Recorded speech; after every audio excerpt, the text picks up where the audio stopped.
राम राम राम सीता राम जय जय राम। राम राम राम सीता राम जय जय राम। जय श्री राम। रामचरितमानस के उत्तरकांड में जब श्री राम अपने सिंहासन पे विराजमान हो गए तो वहाँ पे सारे देवी देवताओं के पश्चात श्री शिव भगवान भी पहुँचे, जो श्री राम जी की स्तुति कर रहे हैं। तो आगे का वर्णन इस प्रकार से है। मुनि मानस पंकज भृंग भजे, रघुवीर महारणधीर अजय। तब नाम जमामि नमामि हरि, भवरोग महागद मान अरि। हे मुनियों के मन रूपी कमल के भ्रमर, हे महान रणधीर एवं अजय श्री रघुवीर, मैं आपको भजता हूँ।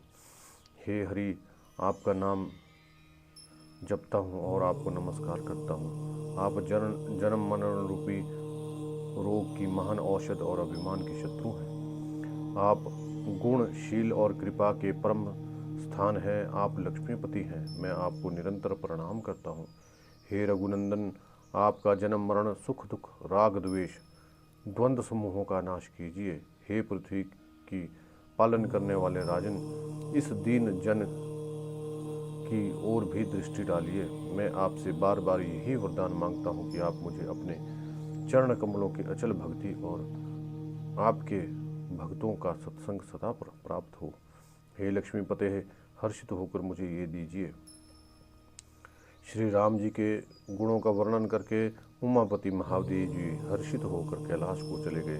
तब प्रभु ने वानरों को सब प्रकार से सुख देने वाले डेरे दिलवाए। हे गरुड़ जी, सुनिए, यह कथा सबको पवित्र करने वाली है। दैहिक दैविक भौतिक तीनों प्रकार के तापों का और जन्म मृत्यु के भय का नाश करने वाली है। महाराज श्री रामचंद्र जी के कल्याण में राज्याभिषेक का चरित्र सुनकर मनुष्य वैराग्य और ज्ञान प्राप्त करते हैं। जो सकाम नर सुनहि ते गावहीं, सुख संपत्ति नाना विधि पावहीं। सुर दुर्लभ सुख करी जग माही, अंतकाल रघुपर पुर जाहीं। जो मनुष्य सकाम भाव से सुनते और गाते हैं, वे अनेकों प्रकार के सुख और संपत्ति पाते हैं। वे जगत में देव दुर्लभ सुखों को भोग कर अंतकाल में श्री रघुनाथ जी के परम धाम को जाते हैं। इसे जो जीवन मुक्त विरक्त और विषय सुनते हैं, वे भक्ति मुक्ति और नवीन संपत्ति पाते हैं। हे पक्षीराज गरुड़ जी, मैंने अपनी बुद्धि की पहुँच के अनुसार राम कथा का वर्णन किया है, जो जन्म मरण के भय और दुख को हरने वाली है। यह वैराग्य विवेक और भक्ति को दृढ़ करने वाली है तथा मोह रूपी नदी के पार पाने के लिए यह सुंदर नाव है। अवधपुरी में नित्य नए मंगलोत्सव होते हैं, सभी वर्गों के लोग हर्षित रहते हैं।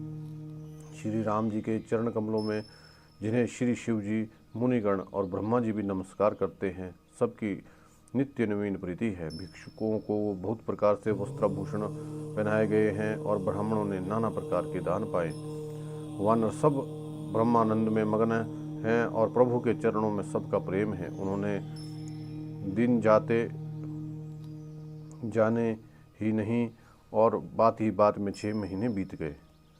बिसरे गृही सपने हूँ सुधि नाही, जिमी पर द्रोह संत मन माही। तब रघुपति सब सखा बुलाए, आई सब नहीं सादर सिरुनाए। उन लोगों को अपने घर ही भूल गए, उन्हें स्वप्न में भी घर की सुध नहीं आती। सब जैसे संतों के मन में दूसरों के द्रोह करने की बात कभी नहीं आती। तब श्री रघुनाथ जी ने सब सखाओं को बुलाया, सब ने आदर सहित सिर नवाया।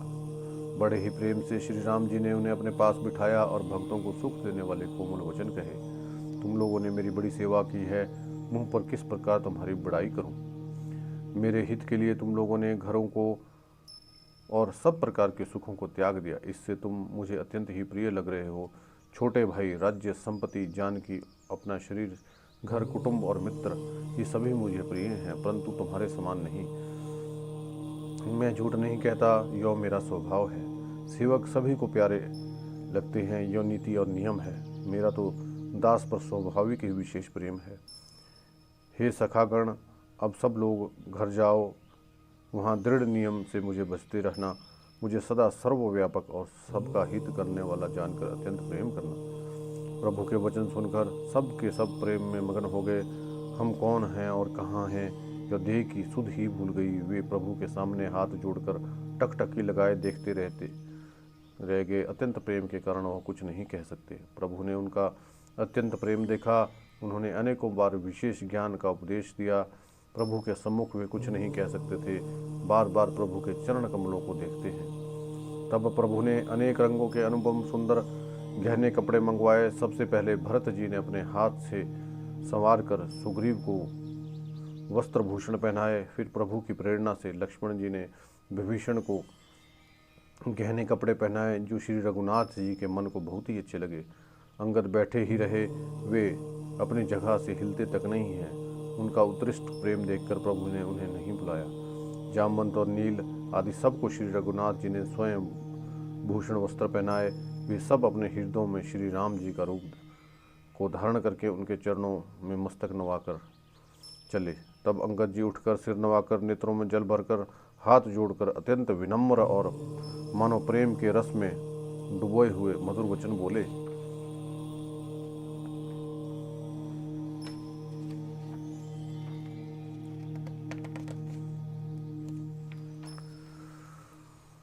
हे सर्वज्ञ, हे कृपा और सुख के समुद्र, हे दिनों पे दया करने वाले, हे आर्तों के बंधु, सुनिए। हे नाथ, मरते समय मेरा पिता बाली मुझे आपकी ही गोद में डाल गया था। अतः हे भक्तों के हितकारी, अपना शरण विरुद्ध बाना याद करके मुझे त्यागिए नहीं। मेरे तो स्वामी, गुरु, पिता और माता सब आप ही हैं। आपके चरण कमलों को छोड़कर मैं कहाँ जाऊँ। हे महाराज, आप ही विचार कर कहिए प्रभु, आपको छोड़कर मेरा घर में क्या काम है। हे नाथ, इस ज्ञान, बुद्धि और बल से हीन बालक और दीन सेवक को शरण में रखिए। मैं घर में सब नीची से नीची सेवा करूंगा। मैं अपने चरण कमलों को देख देख कर भवसागर से तर जाऊंगा। ऐसा कहकर श्री राम जी के चरणों में गिर पड़े और बोले, हे प्रभु, मेरी रक्षा कीजिए। हे नाथ, अब ये ना कहिए कि तू घर जा। अंगद के विनम्र वचन सुनकर करुणामय की सीमा प्रभु श्री रघुनाथ जी ने उसको उठाकर हृदय से लगा लिया। प्रभु के नेत्र कमलों में प्रेमाश्रुओं का जल भर गया। तब प्रभु ने अपने हृदय की माला, वस्त्र, मणि बाली पुत्र अंगद को पहनाकर उसे बहुत प्रकार से समझाकर उसे विदाई की। भक्त को करनी को याद करके भरत जी के छोटे भाई शत्रुघ्न जी, लक्ष्मण जी उनको पहुंचाने चले। अंगद जी के हृदय में थोड़ा प्रेम नहीं है, बहुत ही अधिक है। वे फिर भी श्री राम जी की ओर देखते हैं और बार बार दंडवत प्रणाम करते हैं। मन में ऐसा आता है कि श्री राम जी ने मुझे रहने को कह दें। वे श्री राम जी के देखने की, बोलने की, चलने की, हंसकर मिलने की रीति को याद कर सोचते हैं और दुखी होते हैं। किंतु प्रभु का रुख देखकर बहुत ही विनय वचन कहकर हृदय में चरण कमलों को रख कर वे चले। अत्यंत आदर के साथ सब वानरों को पहुंचाकर भाइयों सहित भरत जी लौट आए। तब हनुमान जी ने सुग्रीव के चरण पकड़कर अनेक प्रकार से विनती की और हे देव, 10 कुछ दिन श्री रघुनाथ जी की चरण सेवा करके फिर मैं आकर आपके चरणों के दर्शन करूंगा। सुग्रीव ने कहा, हे पवन कुमार, तुम पुण्य की राशि हो जो भगवान ने तुमको अपनी सेवा में रख लिया। जाकर कृपाधाम श्री राम जी की सेवा करो। सब वानर ऐसा कहकर तुरंत चल पड़े। अंगद जी ने कहा, हे हनुमान, सुनो, मैं तुमसे हाथ जोड़कर कहता हूँ, प्रभु से मेरी दंडवत कहना और श्री रघुनाथ जी को बार बार मेरी याद कराते रहना। ऐसा कहकर बालीपुत्र अंगद चले। तब हनुमान जी लौट आए और आकर प्रभु से उनका प्रेम का वर्णन किया और सुनकर भगवान प्रेम मगन हो गए। काकभुषुंडी जी कहते हैं, हे गर्भ जी, श्री राम जी का चित्त वज्र से भी अत्यंत कठोर और फूल से भी अत्यंत कोमल है। तब कहिए, यह किसकी समझ में आ सकता है। फिर कृपालु श्री राम जी ने निषाद राज को बुला लिया और उसे भूषण वस्त्र प्रदान किए। अब तुम भी घर जाओ, वहाँ मेरा स्मरण करते रहना। मन, वचन और कर्म से धर्म के अनुसार ही चलना। तुम मेरे मित्र हो और भरत के समान भाई हो। अयोध्या में सदैव आते जाते रहना। यह वचन सुनकर उसे भारी सुख उत्पन्न हुआ। नेत्रों में आनंद और प्रेम के अश्रुओं का जल भरकर वह चरणों में गिर पड़ा। फिर भगवान के चरण कमलों को हृदय में रखकर वह घर आया और आकर अपने कुटुंबियों को उन्होंने प्रभु का स्वभाव सुनाया। श्री रघुनाथ जी का यह चरित्र देखकर अवधपुरवासी बार बार कहते हैं कि सुख की राशि श्री रामचंद्र जी धन्य है। श्री रामचंद्र जी के राज्य पर प्रतिष्ठित होने पर तीनों लोग हर्षित हो रहे हैं। उनके सारे शोक जाते रहे। वे किसी से बैर नहीं करता। श्री रामचंद्र जी के प्रताप से ही सबकी विषमता मिट गई। सब लोग अपने अपने वर्ण और आश्रम के अनुसार धर्म में तत्पर हुए सदा वेद मार्ग पर चलते हैं और सुख पाते हैं। उन्हें ना किसी बात का भय है, न शोक है और ना ही रोग सताता है। राम राज्य में दैविक और भौतिक ताप किसी को नहीं व्यापते। सब मनुष्य परस्पर प्रेम करते हैं और वेदों में बताई हुई नीति मर्यादा में तत्पर रहकर अपने अपने धर्म का पालन करते हैं। धर्म अपने चारों चरणों सत्य, शौच, दया और दान से जगत में परिपूर्ण हो रहा है। स्वप्न में भी कभी पाप नहीं है। पुरुष और स्त्री सब राम भक्ति के परायण है और सब परम गति के अधिकारी हैं। छोटी अवस्था में मृत्यु नहीं होती, ना ही किसी को कोई पीड़ा होती है। सभी के शरीर सुंदर और निरोगी हैं। ना कोई दरिद्र है, ना कोई दुखी है, ना दीन ही है, ना कोई मूर्ख है और ना शुभ लक्षणों से हीन ही है। सब दम्भ रहित है, धर्म प्रायण है और पुण्यात्मा है। पुरुष और स्त्री सभी चतुर और गुणवान हैं। सभी गुणों का आदर करने वाले पंडित हैं तथा सभी ज्ञानी हैं। सब कृतज्ञ, एक दूसरे का किए हुए उपकार को मानने वाले हैं। कपट, चतुराई, धूर्तता किसी में भी नहीं है। काकभुषुंडी जी कहते हैं, हे पक्षी राज गरुड़ जी सुनिए, श्री राम जी के राज्य में जब जड़ चेतन सारे जगत में काल, कर्म, स्वभाव और गुणों से उत्पन्न हुए दुख किसी को नहीं होते, अर्थात इसमें कोई बंधन नहीं है। अयोध्या में श्री रघुनाथ जी 7 समुद्रों की मेखला कर धरने वाली पृथ्वी के एकमात्र राजा हैं, जिनके एक एक रोम में अनेकों ब्रह्मांड हैं। उनके लिए 7 द्वीपों में की यह प्रभुता कुछ अधिक नहीं है, बल्कि प्रभु की महिमा को समझ लेने पर तो यो कहने में कि वे 7 समुद्रों से घिरी हुई सप्तद्वीपमयी पृथ्वी के एकच्छ सम्राट हैं, उनकी बड़ी ही हीनता होती है। परंतु हे गरुड़ जी, जिन्होंने वह महिमा भी जान ली है, वे फिर भी इस लीला में बड़ा प्रेम मानते हैं, क्योंकि उस महिमा को भी जानने का फल यह लीला ही है। इंद्रियों का दमन करने वाले श्रेष्ठ महामुनि ऐसा कहते हैं, राम राज्य की सुख संपत्ति का वर्णन शेष जी और सरस्वती भी नहीं कर सकते। सभी नर नारी उदार हैं, सभी परोपकारी हैं और सभी ब्राह्मणों के चरणों के सेवक हैं। सभी पुरुष मात्र एक पत्नी व्रती हैं। इस प्रकार स्त्रियां भी मन वचन कर्म से पति का हित करने वाली ही हैं। श्री राम जी के राज्य में दंड केवल सन्यासियों के हाथों में है और भेद नाचने वालों के नृत्य समाज में है, और जीतो शब्द केवल मन के जीतने वालों के लिए ही सुनाई पड़ता है। अर्थात राजनीति में शत्रुओं को जीतने और चोर डाकुओं आदि का दमन करने के लिए साम, दान, दंड और भेद, ये चारों उपाय किए जाते हैं। राम राज्य में कोई शत्रु है ही नहीं, इसलिए जीतो शब्द केवल मन को जीतने के लिए ही कहा जाता है। कोई अपराध करता ही नहीं, इसलिए दंड किसी को नहीं होता। दंड शब्द केवल सन्यासियों के हाथ में रहने वाले दंड के लिए ही रह गया है तथा सब अनुकूल होने के कारण भेद नीति की आवश्यकता ही नहीं रह गई है। भेद शब्द केवल सुर ताल के भेद के लिए ही कामों में आता है। वनों में वृक्ष सदा फूलते हैं और फलते हैं। सिंह और हाथी एक साथ रहते हैं। पक्षी और पशु सब स्वाभाविक बैर भूलकर आपस में प्रेम बढ़ा लिया है। पक्षी कूजते, मीठी बोली बोलते हैं। भांति भांति के पशुओं के समूह वन में निर्भय विचरते हैं और आनंद करते हैं। शीतल मंद सुगंधित पवन चलता रहता है। भंवरे पुष्पों का रस लेकर चलते हुए गुंजार करते जाते हैं। बेले और वृक्ष मांगने से ही मधु मकरंद टपका देते हैं। गाँव में मनचाहा दूध देती हैं। धरती सदा खेती से भरी रहती है। त्रेता में सत्य युग की करनी स्थिति हो गई है। समस्त जगत के आत्मा भगवान को जगत का राजा जानकर पर्वतों ने अनेक प्रकार की मणियों की खाने प्रकट कर दी हैं। सब नदियाँ श्रेष्ठ, शीतल, निर्जल और सुखप्रद स्वादिष्ट जल बहने वाले लगी हैं। समुद्र अपनी मर्यादा में रहते हैं, वे लहरों के द्वारा किनारों पर रत्न डाल देते हैं जिन्हें मनुष्य पा जाते हैं। सब ताल कमलों से परिपूर्ण है, दसों दिशाओं के विभाग अर्थात सभी प्रदेश अत्यंत प्रसन्न हैं। श्री रामचंद्र जी के राज्य में चंद्रमा अपनी किरणों से पृथ्वी को पूर्ण कर देते हैं। सूर्य उतना ही तपते हैं जितने आवश्यकता होती है और मेघ मांगने से जल देते हैं। प्रभु श्री राम जी ने करोड़ों अश्वमेघ यज्ञ किए और ब्राह्मणों ने अनेकों दान दिए। श्री रामचंद्र जी वेद मार्ग के पालने वाले, धर्म की धुरी को धारण करने वाले, तीनों गुणों से अतीत और भोगों में इंद्र के समान है। शोभा की खान, सुशील, विनम्र सीता जी सदा पति के लिए अनुकूल रहती हैं। वे कृपा सागर श्री राम जी की प्रभुता को जानती है और मन लगाकर उनके चरण कमलों की सेवा करती है। यद्यपि घर में बहुत से दास और दासियां हैं, वे सभी सेवा की विधि में कुशल और हैं, तथापि श्री सीता जी घर की सेवा अपने ही हाथों से करती है और श्री रामचंद्र जी की आज्ञा का अनुसरण करती है। कृपा सागर श्री रामचंद्र जी जिस प्रकार सुख मानते हैं, श्री जी वही करती हैं, क्योंकि वे सेवा की विधि को जानने वाली हैं।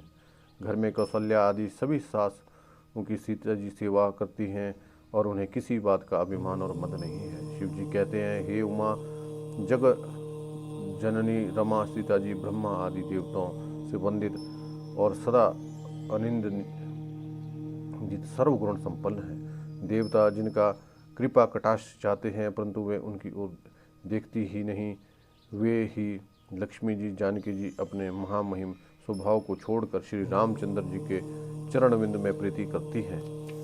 सब भाई अनुकूल रहकर उनकी सेवा करते हैं। श्री राम जी के चरणों में उनकी अत्यंत अधिक प्रीति है। वे सदा प्रभु का मुखारविंद ही देखते रहते हैं कि कृपालु श्री राम जी कभी हमें कुछ सेवा कहने को कह दे।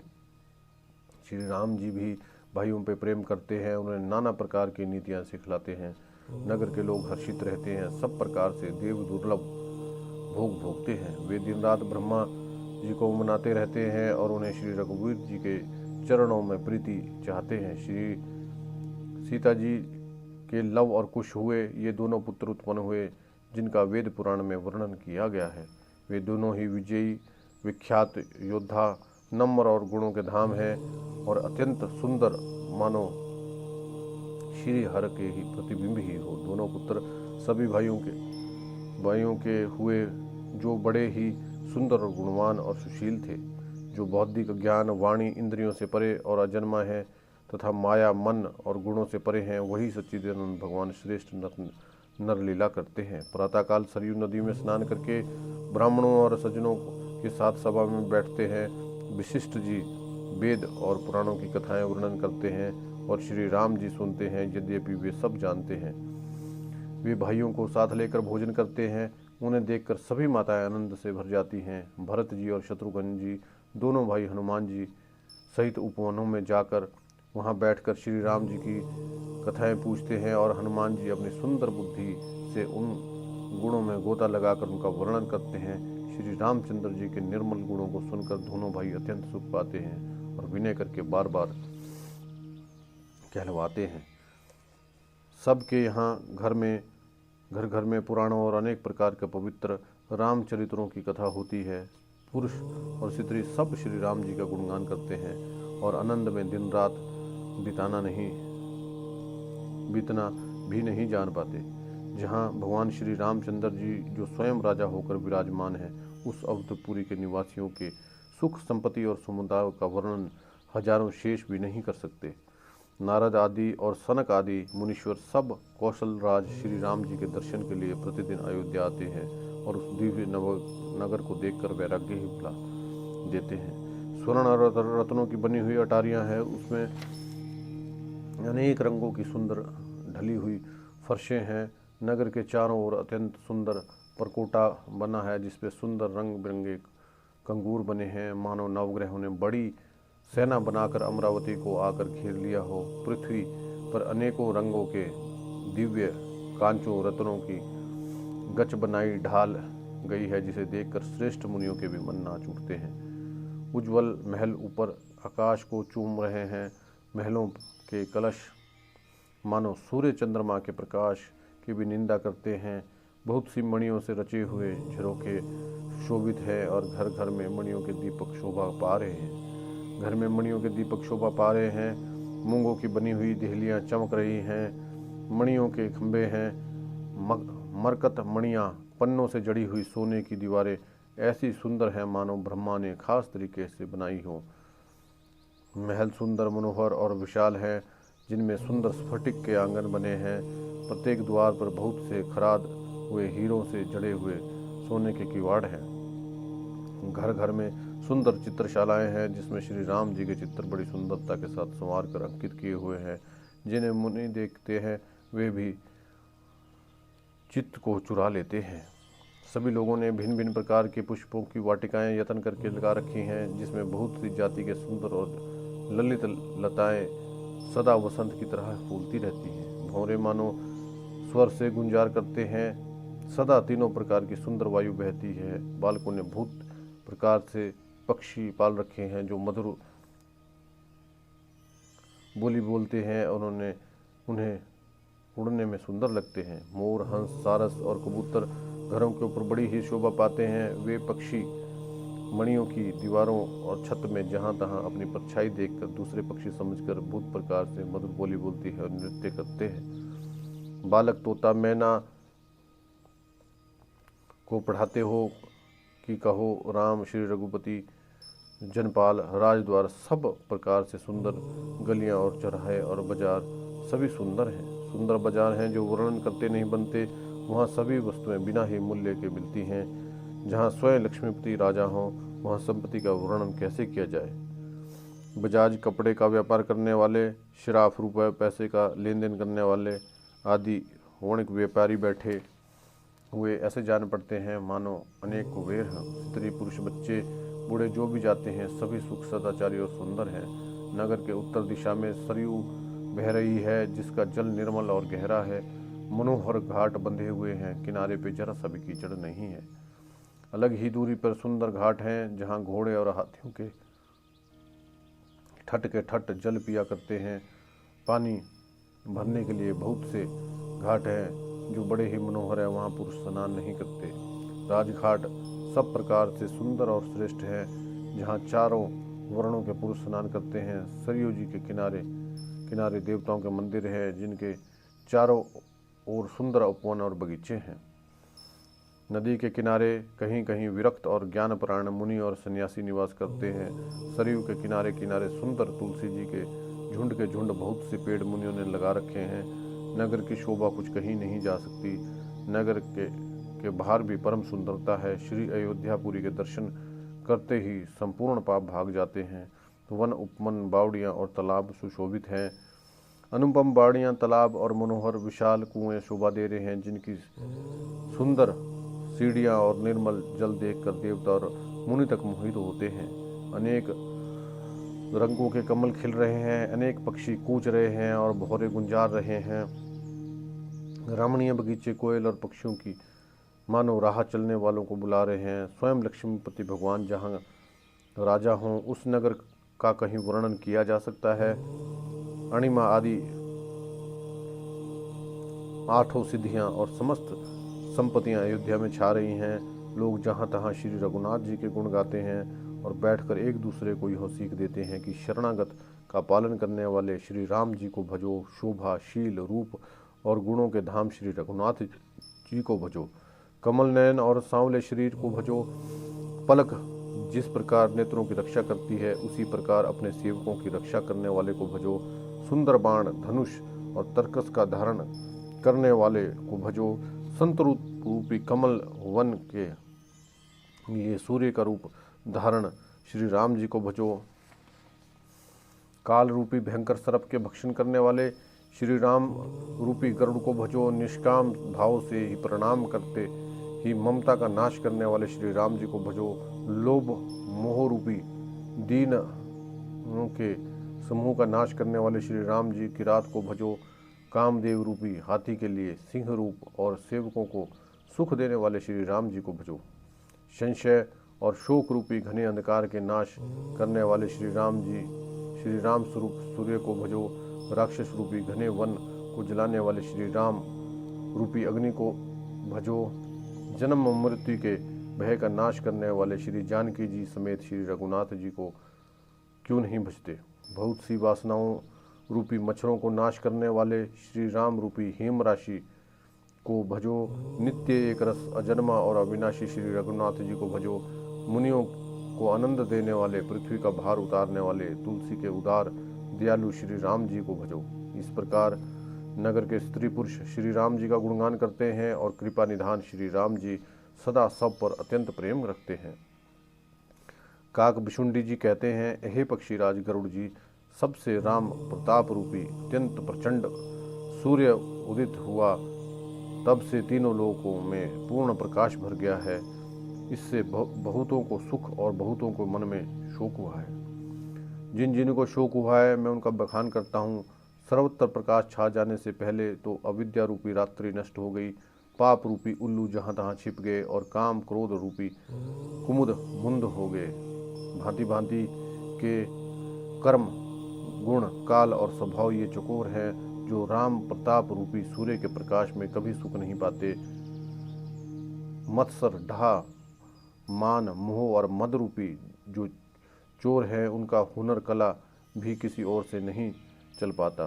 धर्म रूपी तालाब में ज्ञान विज्ञान अनेकों प्रकार के कमल खिले उठे। सुख संतोष वैराग्य और विवेक ये अनेकों चकवे शोक रहित हो गए। यह श्री राम प्रताप रूपी सूर्य जिनके हृदय से जब प्रकाश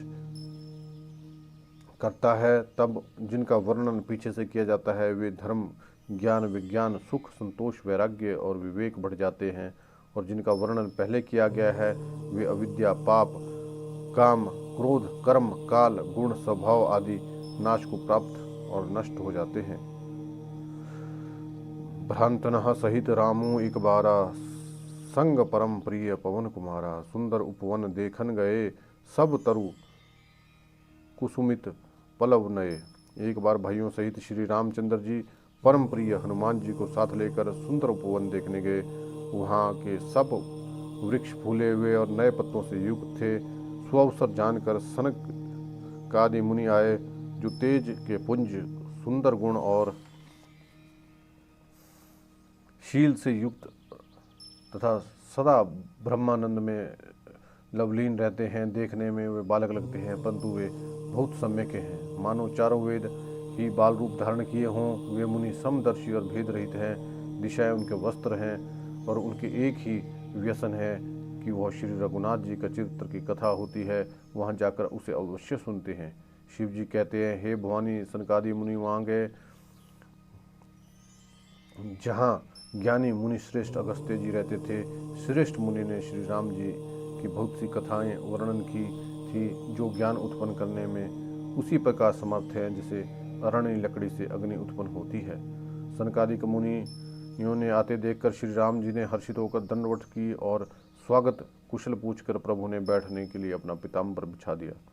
फिर हनुमान जी सहित तीनों भाइयों ने दंडवत किया और सबको बड़ा सुख हुआ। मुनि श्री रघुनाथ जी की अतुलनीय छवि देखकर उसमें मगन हो गए और वे मन को रोक न सके। वे जन्म मुक्ति के छुड़ाने वाले श्याम शरीर कमल नयन सुंदरता के धाम श्री राम जी को टकटके लगा के ही देखते रह गए, पलक नहीं मारते और प्रभु हाथ जोड़े सिर नवा रहे हैं। उनकी प्रेम विहल दशा देखकर उन्हीं की भांति भांति श्री रघुनाथ जी के नेत्रों से भी प्रेमाश्रुओं का जल बहने लगा और शरीर पुलकित हो गया। तदनंतर प्रभु ने हाथ पकड़कर श्रेष्ठ मुनियों को बिठाया और परम मनोहर वचन कहे, हे मुनीश्वरों सुनो, आज मैं धन्य हूँ। आपके दर्शनों से ही सारे पाप नष्ट हो जाते हैं। बड़े ही भाग्य से सत्संग प्राप्ति होती है जिससे बिना ही परिश्रम जन्म मृत्यु का चक्कर नष्ट हो जाता है। संत का संग मोक्ष का और कामी का संग जन्म मृत्यु के बंधन में पड़ने का मार्ग है। संत कवि पंडित और तथा वेद पुराण सब सदग्रंथ ऐसा कहते हैं। प्रभु के वचन सुनकर चारों मुनि हर्षित होकर पुलकित शरीर से स्तुति करने लगे। हे भगवान आपकी जय हो। आप अंत रहित विकार रहित पाप रहित अनेक सब रूपों में प्रकट एक अद्वितीय और करुणामय है। हे निर्गुण आपकी जय हो। हे गुण के समुद्र आपकी जय हो। जय हो। आप सुख के धाम सुंदर और अति चतुर हैं। हे लक्ष्मीपति आपकी जय हो। पृथ्वी का पृथ्वी के धारण करने वाली आपकी जय हो। आप उमा रहित, अजन्मा, अनादि और शोभा की खान हैं। जय श्री राम।